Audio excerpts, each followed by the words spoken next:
Talked quite a lot today about some of the sort of macro shifts that take place in the well, just globally, I guess. And you've talked about how you define your product roadmap. Obviously, you've Mhm. worn lots of different hats in the business.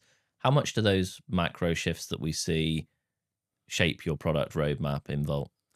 Yeah, absolutely. That's a very good question. There are several dimensions in which they shape it. So I think probably the most surprising is or probably least surprising actually, is regulation, right? So regulation shapes our roadmap a lot more than I would wish. It's a lot of what we did was also a bet, right? So open banking 6 years ago was a bet. Like the bet was how quick adoption of the regulatory framework, frictionless execution of the banks.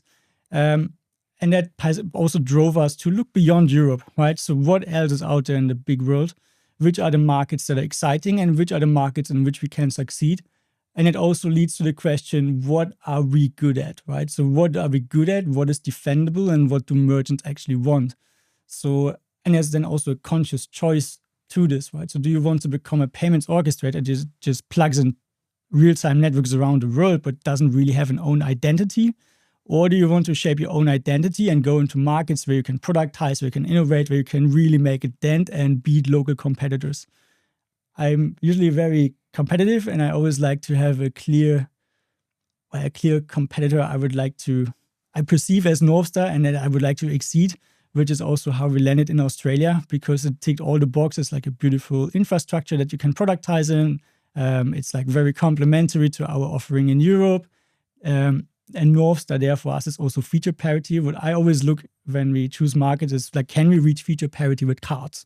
Why does the national infrastructure allow us to build one-off payments through e-commerce? Does it allow us to do or to replicate the Spotify subscription experience? And can we also do something like the Uber experience, where you have a double message, authorization, and capture? And that's why we ended up in Australia, because it's the ultimate proof point for account to account and what it can do when it's done really well on infrastructure level.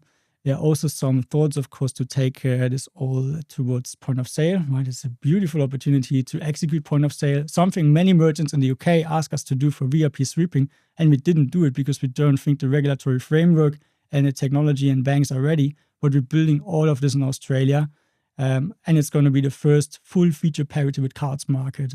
Plus, also we're building our global frameworks there. So recurring framework, we're rolling out recurring payments starting in Australia, bringing them later on to Europe, really capturing the entire spectrum of account to account.